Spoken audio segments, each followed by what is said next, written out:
Hello and welcome to our podcast, The Asphalt Story. In this series, we will be discussing the key highlights of the global asphalt market as presented in Argus Asphalt Annual 2022. In this episode, we want to give an overview of the North American asphalt market and the impact from the Infrastructure Investment and Jobs Act and other market disruptors. The Asphalt Story is brought to you by Argus Media, a leading independent provider of energy and commodity information.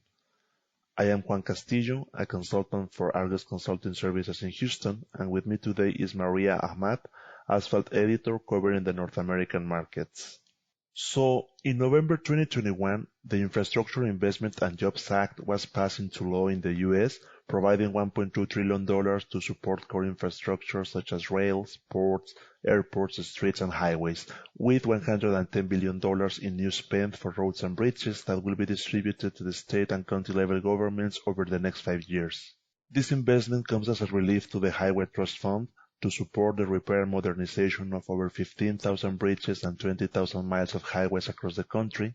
Put into perspective, the IIJA grants around $60 billion in federal funding per year, which represents a 30% increase over current baseline spend granted through other allocations.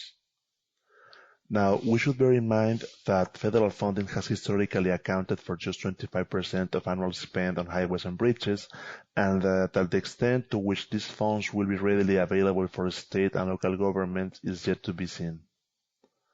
Still, asphalt demand in the U.S. is driven by government-funded roads, and we expect to see an overhaul of the country's core transportation infrastructure, which will boost asphalt consumption through 2026. At the same time, we have to recognize that we are living through extraordinary times. In the aftermath of the COVID-19 pandemic and the ongoing conflict in Eastern Europe, which the markets are being quick to reflect. On the production side, for example, as lockdown restrictions are being lifted and life moves into the new normality, U.S. refiners are prioritizing the production of gasoline along with the start of the summer driving season, also supported by record high refining margins that disincentivize asphalt production. Right now, the spread between asphalt and Argus coker yield, which represents the value of a barrel of asphalt after being processed in a delay coking unit, stands at 10% of asphalt price in the U.S. Gulf Coast and Mid-Continent, while a couple weeks ago it was barely 3%. But earlier in March, for example, this differential got to be as high as 25% of asphalt price, favoring the production of lighter products. So, Maria, following the expectations borne by the IIJA and what we are seeing in today's markets, what is your appreciation of the asphalt production in the U.S.? Right. Thank you, Juan. This bill marked a really significant victory for the asphalt industry. As you mentioned, most U.S. asphalt demand relies on federal funding, even though this bill didn't address the underlying issue of the solvency of the Highway Trust Fund, which is primarily funded via the federal gasoline tax. It was a significant increase over previous funding levels. It would be natural to assume that the higher funding levels will also lead to higher U.S. production as, refiners are anticipating more demand. But the current refining picture in the U.S. is a little bit more complicated than that. Following the onset of the COVID-19 pandemic, we've seen an acceleration of refinery closures and rationalization in the Americas, similar to the trend we've seen globally, because motor fuels consumption dropped because of pandemic lockdowns. We also saw many refineries shift towards renewables fuels production, mostly in the western half of the U.S. And of course, U.S. asphalt refineries weren't spared from this restructuring. So asphalt refining capacity and subsequently production over the past several years has been impacted as a result. One of the refineries was HollyFrontier. They started shutting down their 52,000 barrel a day refinery in Cheyenne, Wyoming back in August 2020, ahead of the conversion of that refinery to renewable diesel output. Calumet in Great Falls, Montana has plans to do the same this year. It will be converting its 25,000 barrel a day refinery to renewable diesel production starting this September. That's estimated to make around 600,000 tons of asphalt a year. The refinery is actually planning to power down in August, most likely for a month-long turnaround associated with the conversion. And then we have PBF Refinery back on the East Coast. It shut several units at its Paulsboro, New Jersey refinery back in late 2020. That was part of widespread capacity cuts across its refining system. And that reduced capacity at Paulsboro by around 80,000 barrels a day. And this was very significant as PBF remains the sole asphalt producer on the U.S. East Coast. So the region was already short of product, and that refinery reduction made it even more substantially short of asphalt. So all of those closures had a notable impact or will have an impact on asphalt production. That being said, production actually increased last year, rose to a 6-year high at 123 million barrels in the U.S. And there are a couple of reasons for this. One, we may not have seen the full impact of IMO sulfur limits until 2021. And for those of you who are unfamiliar, the International Maritime Organization imposed a 0.5% sulfur limit on bunker or marine fuels back in 2020, and that was expected to redirect a lot of residual production into the asphalt pool. But then, of course, the COVID-19 pandemic struck, and because of lockdowns, refineries reduced their throughputs drastically, and that also depressed asphalt production too. So we may not have seen the full data or the full picture emerge until 2021. Another reason was, of course, because of COVID-19, transport fuels margins were hurt by lockdowns, and asphalt margins were much more attractive in comparison last year. So this may have led, and in 2020, so this may have led to increased asphalt production, especially in the first half of 2021. All that being said, we may not actually see higher production this year. One of the reasons is, and one of the unforeseen issues affecting the U.S. refining sector right now is tightness in feedstock markets and stemming from the war between Russia and Ukraine. U.S. Gulf Coast refineries were previously importing M100 fuel oil from Russia as feedstock for upgrading units, for example. They were suddenly short of product, and this likely pulled a lot of residual asphalt out of the market for use as an alternative feedstock. And again, this stands in contrast to last year when a slower vaccine rollout was still hurting transport fuels margins. Thank you, Maria. And now switching over to the demand side, in 2021, we saw a 10-year high demand for asphalt in the U.S. Is that inertia prevailing in 2022?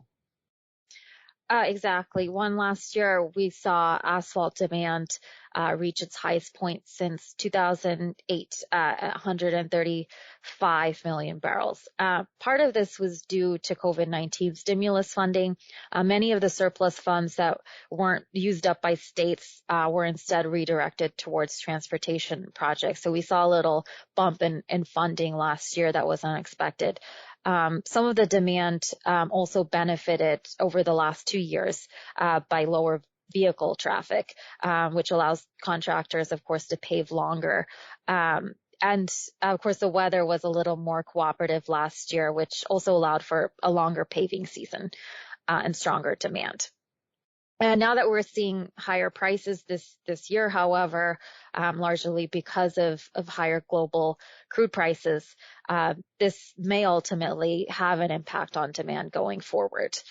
Most suppliers expect some demand destruction from higher asphalt prices, which are currently standing around 14-year highs. Last week, Argus assessed Atlantic Coast waterborne asphalt at an average of almost $6.60 on a delivered basis. So some of this demand destruction is likely expected in the second half of this year because most projects for this current paving season have already been accounted for from previous funding. So none of the demand destruction is really being seen so far this paving season. But ultimately, higher prices will mean that federal funding goes less far. This is also high prices. These have also impacted the arbitrage from Europe to the U.S. East Coast. We've also seen a drop in flows from Europe to the U.S. East Coast because it's affected buying patterns because prices have become so high. East Coast buyers and U.S. buyers generally have reported to Argus that they are buying more on an as-needed basis because of the volatility in asphalt prices and global crude prices more broadly. So because of these costly inputs, buyers are really taking a much more cautious approach to their purchasing this year, and we've seen purchasing patterns affected as a result. And speaking of trade flows, Juan, what would you say is happening with current asphalt trade flows in the region? Well, we are certainly observing some changes in terms of the intra and interregional trade flows. In the U.S., for example, even though the refinery closures will continue to occur, we also anticipate the reopening of Husky Superior Refinery at some point in 2023, which will add to the asphalt production in the mid-continent and reduce a significant share of the imports from Canada. This could also have an impact on some of the asphalt exports out of the mid-continent, as more local product would now be available in the Canadian market, which would of course be still subject to the nature of the logistics. Now, in Mexico, Pemex is working towards achieving fuel and refined product self-sufficiency and has vested its efforts in reestablishing their national refinery system, increasing the asphalt production in recent years. Moreover, towards 2024, the country should see its Dos Bocas refinery come online, which will be equipped with a yet unknown coking capacity. So, as the country continues to increase the utilization rates, we anticipate a higher output of asphalt, mostly as a byproduct of the operation, and a reduction in the country's reliance on the imports from the U.S. Gulf Coast. Additionally, during 2021, we saw Mexico started to shift its imports matrix, becoming home to important cargoes from Latin America that displaced some of the Gulf Coast shipments into the country. Now, interregionally, the U.S. has been the main supplier of asphalt for Mexico and Central and Latin America. However, during 2021, we saw that U.S. exports into these regions were now competing with asphalt flows coming from Europe and particularly from Russia. Furthermore, in South America, Colombia's Ecopetrol managed to increase their asphalt output and also became an important exporter into Mexico and to some extent into some U.S. East Coast states. With this, we arrive at the end of the episode. Thank you again, Maria, and thank you all for listening. We hope to be back with you again soon in our next episode of the series, The Asphalt Story on the Middle East and Asia. For further information about our asphalt coverage, you can check out our Argus Americas Asphalt publication and our Argus Asphalt Annual 2022. To learn more about Argus Consulting Services, please visit www.argusmedia.com/consulting.